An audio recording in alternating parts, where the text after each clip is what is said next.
Welcome back, sparklers, to another episode of Ignite Your Spark. I'm your host, Kim Duff Selby. And thank you for listening, for tuning in. As you may or may not know, depending on if you've stumbled across this podcast, I am hosting this in year 4 and have changed the focus just a wee bit to focus on women for women in midlife and beyond. And I'm way beyond midlife, I think. So that's who my guests are. And they are inspiring and amazing humans. And I am thrilled again today to bring you another sparkling, shining, inspirational woman. And her name is also Kim. And I forgot to ask her how to pronounce her last name. So I'll say Colella. Kim? Beautiful. Kim Colella. Colella. Okay. Great. Yes. Well, I'm going to tell you, we'll get into our background, but Kim is a spirit doula. And I'd never heard of a spirit doula. We've all heard of doulas before, but usually in the realm of the birth process. And I looked up the definition of doula, and it's a trained professional who provides continuous physical and informational and emotional support to help whomever they're working with achieve the most satisfying experience possible. And I understand that in the terms of birthing, but I would like to welcome you officially, Kim, the spirit doula, Thank you. to Ignite Your Spark. Thank you. I'm so glad to be here. Thank you. Kim is an author, and by trade, she's a massage therapist, but has done so much more than that. I kind of want you to tell the whole story, but I don't, because I want people to read the book because it's lovely. Oh, it's inspiring. And your experiences really motivated me. And I just love them. But before we get into that, I would love to ask you, how do you ignite your spark? Spending time in silence, with no distractions is one way. Getting into the forest the last few years has been the most nurturing place and where I get the most sparkly. It used to be the ocean, but I suffered 2 concussions in the last couple of years. And ever since that, it's been go to the forest, go to the forest, go to the forest. And so that's where I walk to keep my spirit bright. And even just going and sitting in my backyard, I have this big papasan chair under a lilac tree, and I can lay there and just look up at the blue sky and at the tree and see the birds, hear the birds, watch them. And just being in nature ignites my spirit. Talking with people who are inspiring, studying with people who call me forward, and loving relationships. All beautiful, beautiful, beautiful. Nature is such a spark igniter. If people take anything away from these podcasts of mine and today as well, it's to encourage you to get outside, because if you're feeling less than, I don't even care if it's raining or snowing, just breathing in some fresh air. Well, I do care if it's raining or snowing, but I mean, I will go outside. It doesn't snow where I am, but in the rain, just to absorb some of the fresh air. And that's such a spark igniter. Yeah. And sometimes, I live in the Pacific Northwest, so we do get some rain, but I especially love windy days with or without rain, to go out even for a minute and do what I call a wind bath. And I'll just stand there and just let it clear anything out of my field that doesn't serve me, that dims my light. And, just stand there and then go back in and feel refreshed. Oh, beautiful. That's such a great reminder. I love wind baths. I know exactly what you're talking about. I get it. I totally get it. All right, let's get into you and your origin story, as it were, to how you got to become a spirit doula. Now, was massage therapy something that you knew you wanted to do from a young age, or did you fall into it? Yeah. No, when I was probably about 26. Somebody I deeply love tried to commit suicide. Mm. And the next morning, they were fine. They didn't succeed, but the next morning, I was heartsick and I was angry and I was confused and I was scared. Mm. And I couldn't hold a thought before another one came crashing in. You know, we've all had those experiences of being in crisis, and I had heard somebody talk about going to see a massage therapist. I'd never done it before. And so I called and I was able to get an appointment for that afternoon. And I walked in her office, unable to hold a thought for longer than a moment before the next one. And an hour and a half later, I walked out still confused, still scared and angry. But underneath all of it was this deep peace. Mm. And I thought to myself, I want to know how to do this for others. And so I started therapy school a month later and was licensed within the year. And then I was in parish ministry at the time. So I was just doing massage therapy to bring balance, because in ministry work, you could work 24/7 and there was still as much to do when you were done Mhm. as when you started. But in massage therapy, somebody would come in for an hour, hour and a half, and I could see and I could, hear them tell me how different they felt. So it gave me automatic feedback. And then after a couple years, I just realized that massage therapy was how I was called to serve in the world, and that it would also serve me because it demanded that I take care of myself. Mhm. Mhm. I couldn't do more than 20 hours of massage a week Right. and still be vibrant. And if I wasn't vibrant, my phone stopped ringing. If Mm. I wasn't taking care of myself, people weren't calling. So um, I loved how it monitored that for me, Yeah. right? Yeah. And so then I ended up doing massage therapy for 35 years and just retired from massage therapy 2 years ago. Continue to do energy healing work with folks and spiritual coaching, but longer do the intense physical work of massage therapy.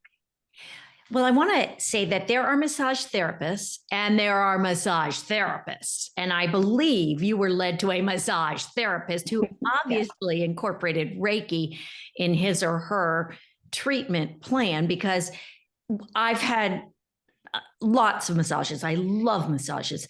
And you can tell when someone is calling in divine energy, whether they know it or not.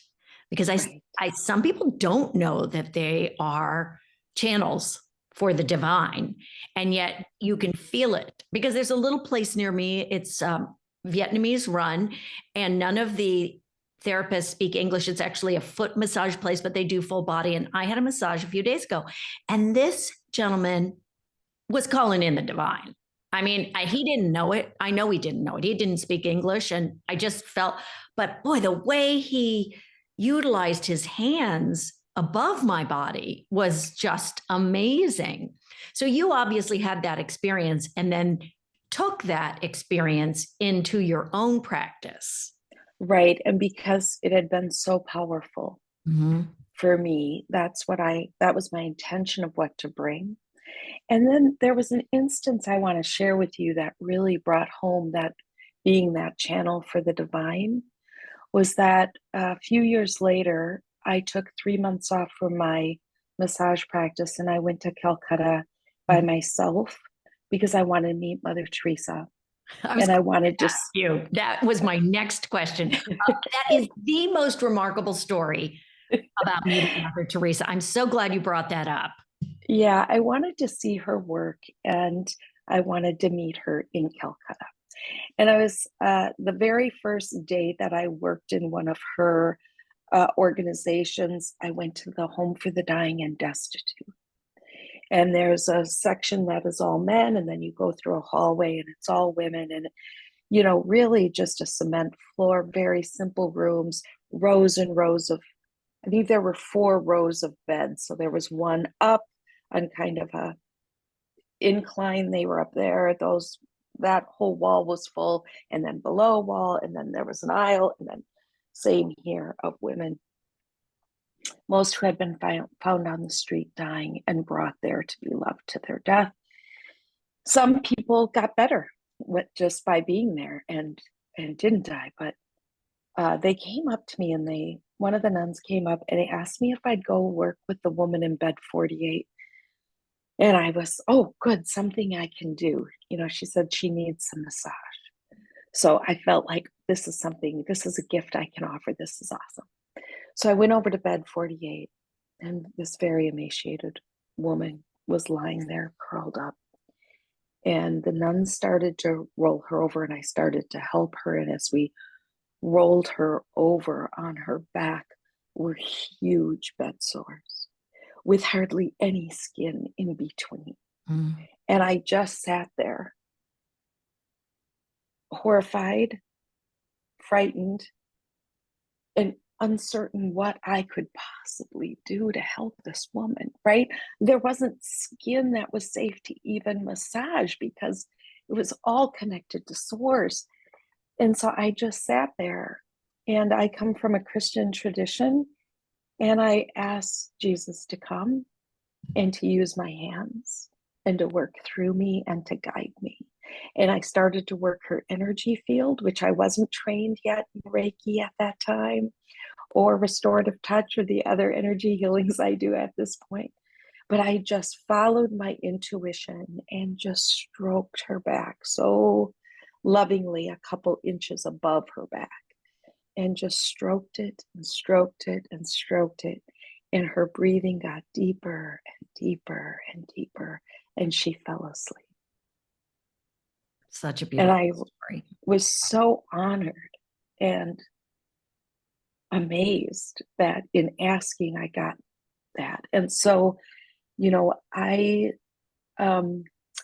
extend the invitation now, before I do a podcast or before I see clients. I call in my soul council, as well as my ancestors, and as well as the angels I feel I need that day.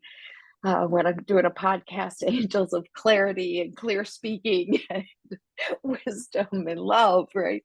Whatever it is I want to bring to a session, that's what I'm asking for support in. And then trusting, surrendering to that support, and trusting they'll work through me to bring something beyond me to the session with a client or a podcast or whatever. And that's beautiful. And I do somewhat of a similar practice as well. And I think it's interesting you said you were raised in a Christian tradition, and yet you are also calling on angels and source and ancestors. So it sounds like you've stepped a little bit beyond traditional Christianity, more into the realm of spirituality as well, with energy healing and with attunement to ancestors, etc. Yeah, although angels are part. I was born and raised Catholic, and angels, we learned from a small child that I had a guardian angel. And of course, in that tradition, we have saints. And so I just see it as an extension of all of that. But for me, my faith needs to be expansive.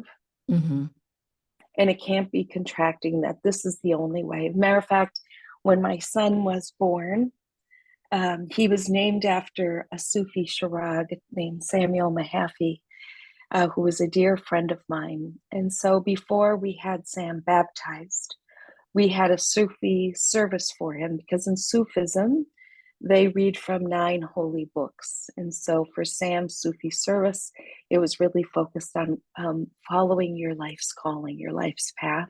And they read from, Native American writings, Judeo-Christian, Muslim, Hindu, Buddha, all of these writings were read that day. And, our son was 18 months old. He wasn't aware of, all of that was going on, maybe on some level. But we did that because we wanted him to know that all of these are a valid pathway to God. And then we had him baptized into the tradition of his ancestors, not because it's better or the right way, but because it's in our DNA. Mm. And it's who our people have been, and to honor that. Oh, that's so lovely. What a special son you have. Our sons are, I think, similar in age. I wish I had thought more about that kind of path, but I didn't, and that's fine. And I grew up as a spiritualist, so I understood all that. I just didn't bring it into my kids' lives other than Yeah. praying for them or with them. No, sort of. Yeah. But I won't let you tell that story, but you, because it is really interesting how you did travel to Calcutta, not knowing what you were going to do. I mean, you thought it would be easy, I guess. And then you did actually have, I'm going to say, an audience with Mother Teresa, but just because it was meant to be. And it's a lovely Yeah, I actually had three beautiful interactions with her. And the last one, I think, which is the one you're referring to, was that she invited 30 of us to Mhm. come and sit with her on New Year's Eve and in the chapel. And I sat right at her left foot. Uh, there was, this much space, just an inch or so between her left foot and my knee, and looked at her bunions. And people who have bunions often have really bad neck pain. And so I really, I was trying to get up the courage to say, can I give you a massage? But I never got that courage up. But I had beautiful interactions with her, just really beautiful. Clearly, you were meant to share your divineness with the world. And I love what it says about you, that your message is you are good, you are beautiful, you are holy. Step onto the path of your dream.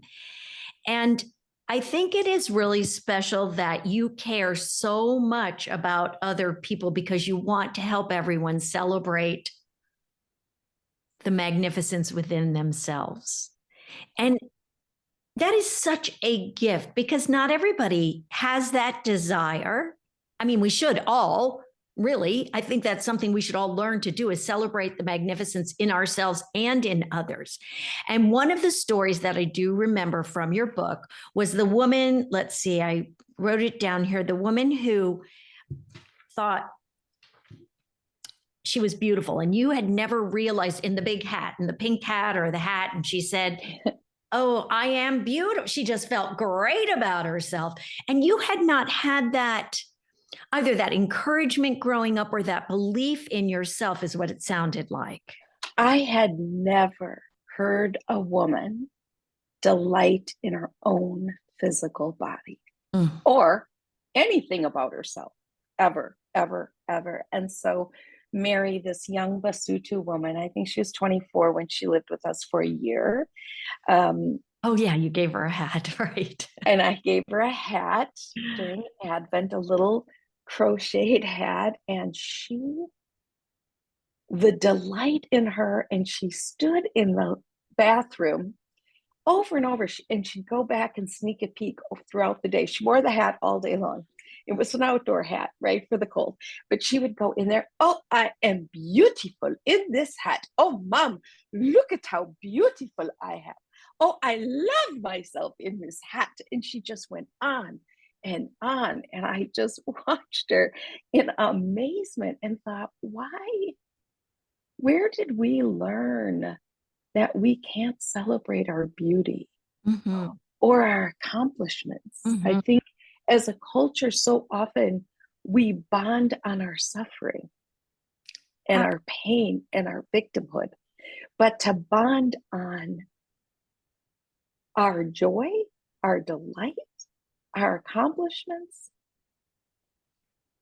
that it takes a special person to receive that from us. I've learned as I stepped more and more into my power. And one time I had this unbelievable experience with a client who had her heart had stopped in the night, and her family called and asked me if I would come to the hospital. And she was in a medically induced coma, and I started just working with her spirit and asked, do you want to stay? And what I heard back was, Yes, I have to stay for my daughters. Mm.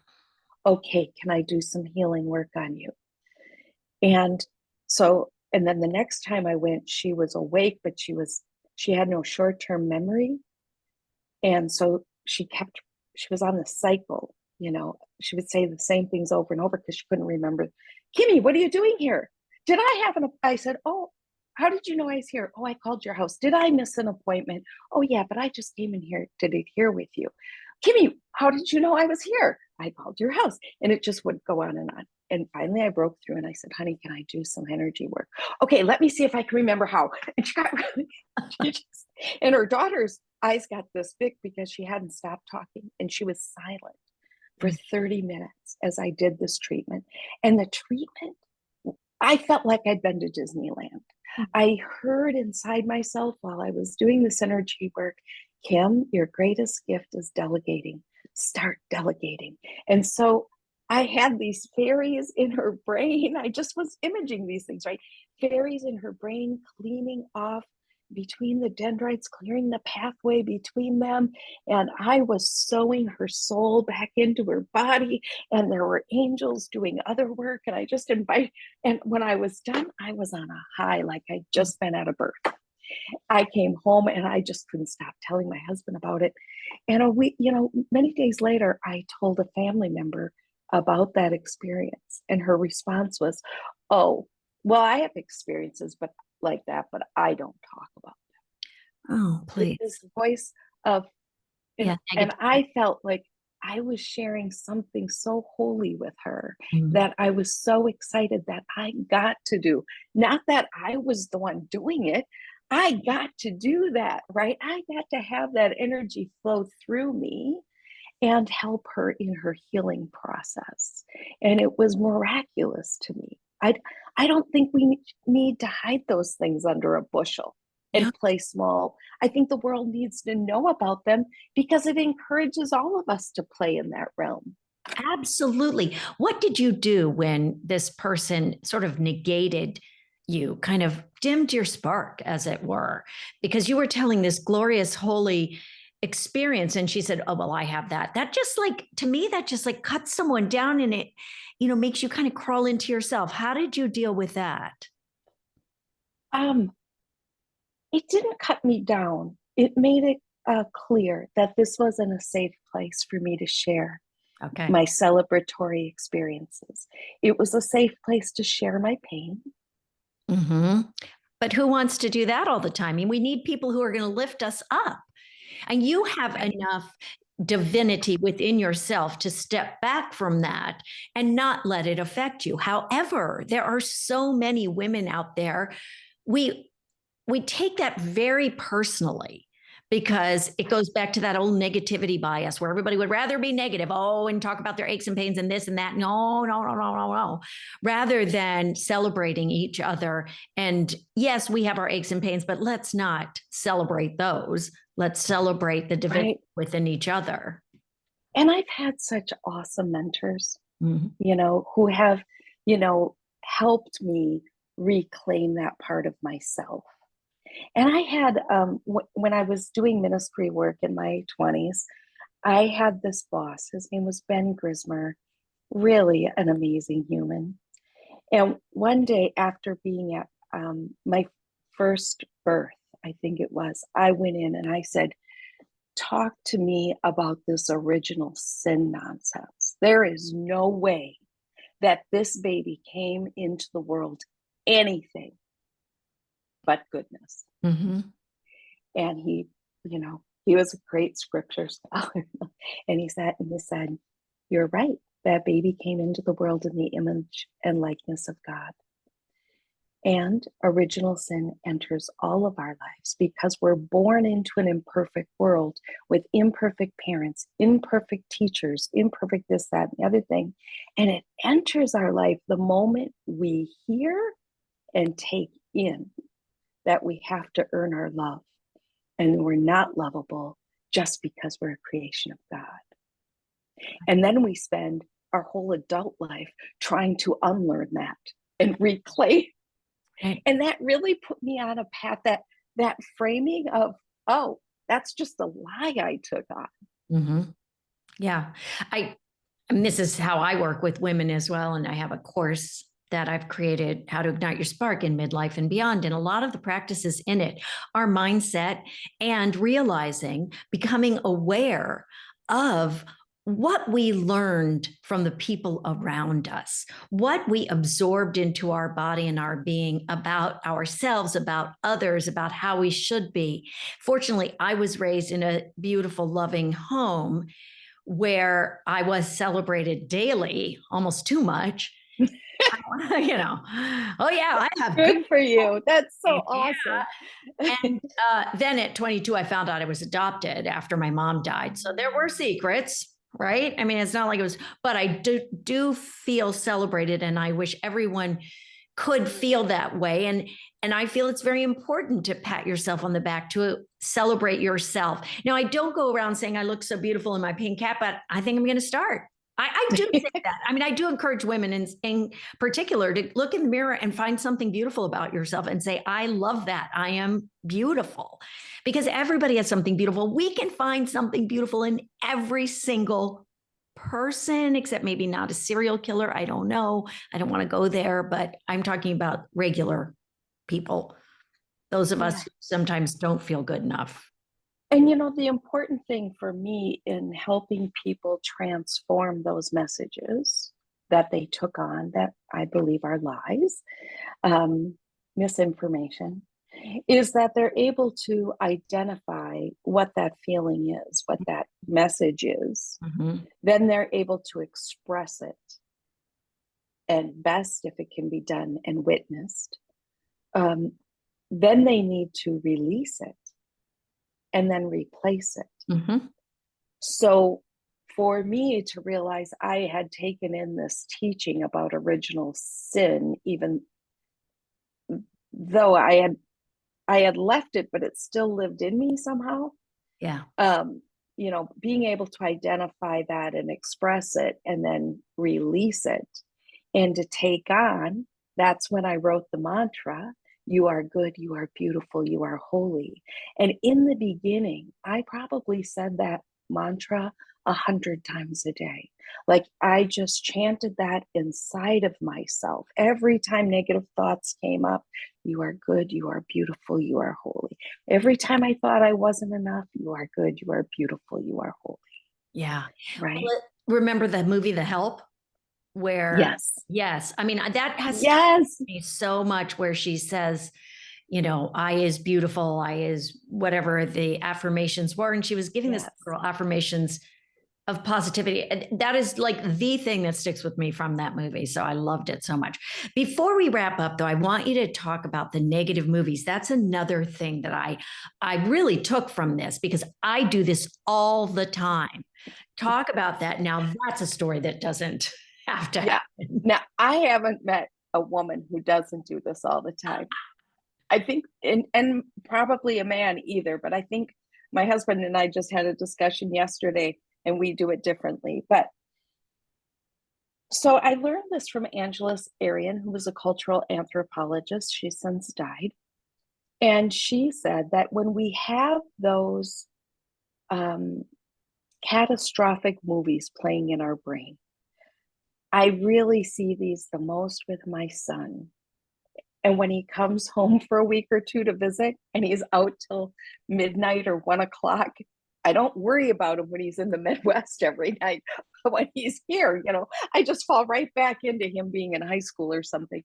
And I start imagining he's in a ditch somewhere, or he's been beaten, or he's, just these horrible thoughts. So Angelus encouraged us, when we notice we're having a catastrophic film playing or a negative film playing, that we say, now that's a story that doesn't need to happen. Now that's a story that doesn't need to happen. Now that's a story that does not need to happen. Say it 3 times. Then replace the image with what would be the best outcome. So for me, I'd replace it with Sam coming home so excited to tell me about the people he ran into and how much fun he had that night. And, you know, me being tired and not being able to even hear it all because I was, it was time for bed, and then we talked about it more in the morning, right?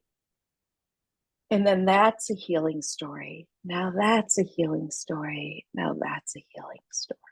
Mm. Our brain's going to be playing films, so we might as well change the channel from the catastrophic one to what our ideal situation would be. Yeah. I think that's a great place to sort of wind up, because I think everybody can utilize that. It's reframing, but in a much bigger, bolder way. Yeah. That's a really great, you have so many beautiful messages within your book called Spirit Embraced. And I hope everyone takes a moment to read it, because it doesn't take long. It's beautiful to help us live our, as you say, a life that's authentic and free. Yeah. And right now, do you work with people still? I know you said you retired 2 years ago, Yes, but you still do Reiki and energy work and I counseling? do. And um, uh, I do coaching virtually with people all over the world. Mm, yeah, I can see you have this lovely way about you. Were you trained? Did you go to divinity school as well? I do have a master's of arts in pastoral studies with a spirituality concentration. It's a very I love that. long name. Yeah. So I did that after I got back from Calcutta. Mm, I started that program. Yeah. that's very, that sounds like something I would really enjoy studying and going to school. It was, I love studying. yeah, it was magnificent. It really was. And I got to claim my work as holy work, Mm, internally right. um, You always during that were time. doing it, but this probably gave you not the validation you needed, because you had the validation in Calcutta. You saw what happened, but it always strengthens our own reserves and our own beliefs in ourselves when we are able to achieve something, go through a class, go through a course, learn something new. Yeah. Yeah, and I would say I during that coursework I came up with the name of my massage business for 35 years, which was Body Sacred Therapies, and the focus was to help people, help women especially, to live a nonviolent relationship with their own being. And now, as a spirit doula, my that's still a part of my focus always. But the main part of the spirit doula work is to help people birth their authentic self more fully into the world, Mm. to be the light they were brought here to be, because that's what the world needs at this time, is all of us shining as brightly as and authentically, not who people tell us who we should be, No, but who we know ourselves to be. that's It, my message. I love it. The world needs each and every one of our distinctive lights. yes, I think I was yes, drawn to your message so deeply because I feel the same way.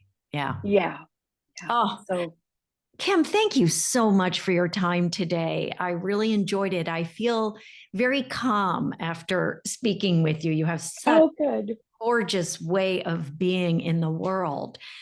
And I would love for everybody to emulate just a little spark of that. So thank you for sharing that. Thank you. Thank you. It was my honor to be here. To all of you beautiful sparklers out there listening, know that you are indeed beautiful.